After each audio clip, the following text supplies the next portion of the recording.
Riyadus Saliheen. Chapter 252, Some Verdicts Pertaining to Supplications.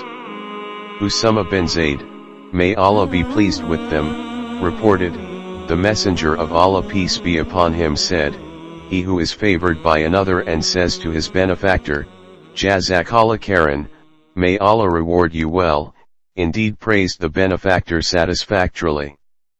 Reported in Jami at-Tirmidhi.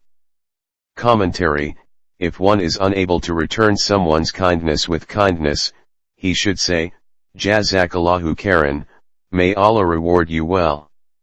This means, I am unable to reciprocate your kindness. May Allah grant you the best reward for it. Obviously there is no match for the reward that one gets from Allah.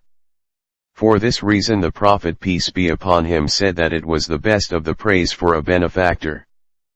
Jabir, may Allah be pleased with him, reported, the Messenger of Allah peace be upon him said, do not invoke curses on yourself, or on your children, or on your possessions lest you should happen to do it at a moment when the supplications are accepted, and your prayer might be granted. Reported in Sahih Muslim. Commentary: Almighty Allah always listens to everyone's prayer, but He has fixed certain times when He grants more prayers addressed to Him.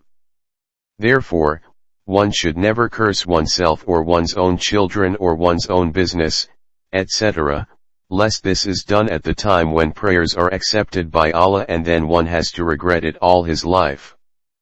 Abu Huraira, may Allah be pleased with him, reported, the Messenger of Allah peace be upon him said, a slave becomes nearest to his Lord when he is in prostration. So increase supplications in prostrations. Reported in Sahih Muslim.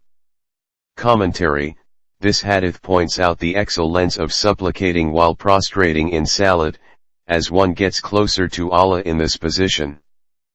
Abu Huraira, may Allah be pleased with him, reported, the Messenger of Allah peace be upon him, the supplication of every one of you will be granted if he does not get impatient and say, for example, I supplicated my Rabb but my prayer has not been granted. Reported in Sahih al-Bukhari and Muslim.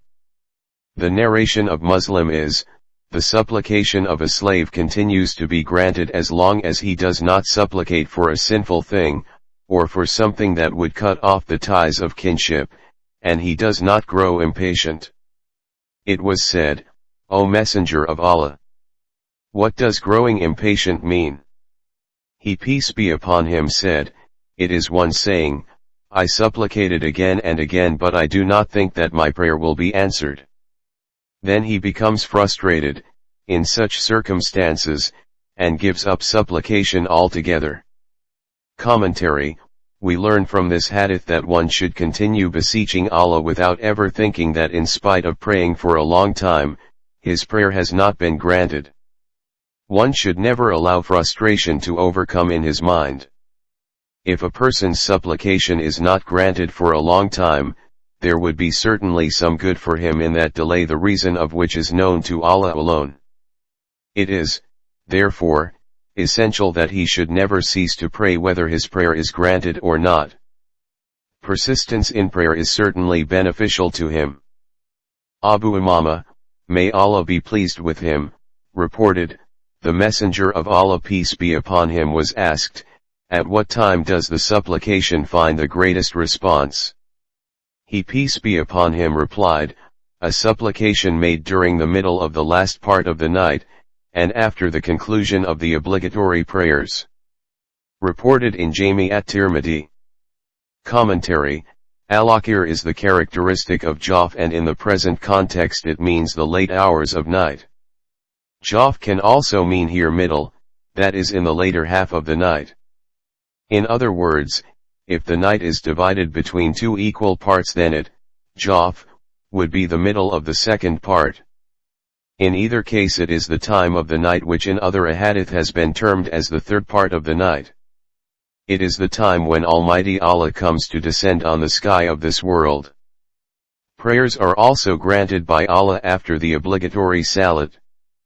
Ubaydah bin as-Samit, may Allah be pleased with him, said, The Messenger of Allah peace be upon him said, whenever a Muslim supplicates Allah, he accepts his supplication, or averts any similar kind of trouble from him until he prays for something sinful or something that may break the ties of kinship. Upon this someone of the companions said, then we shall supplicate plenty.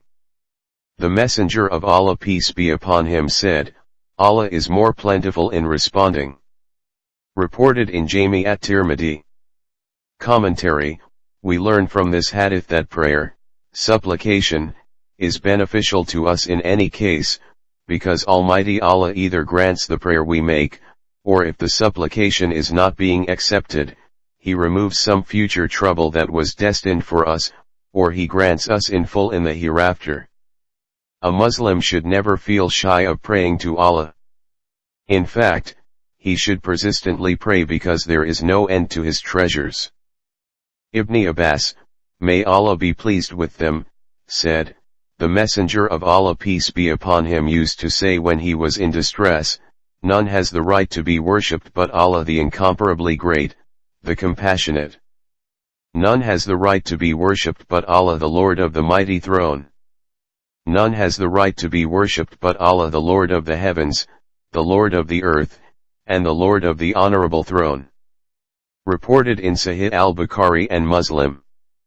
Commentary: the only medicine in a time of distress is the remembrance of Allah whose help alone should be sought. This dua contains words which glorify Allah and exalt Him far above all else. It is desirable to recite these words when one is in distress, as this is exactly what the Prophet peace be upon him used to recite in such situations. Ya Rasul, salam alayka, ya Habib.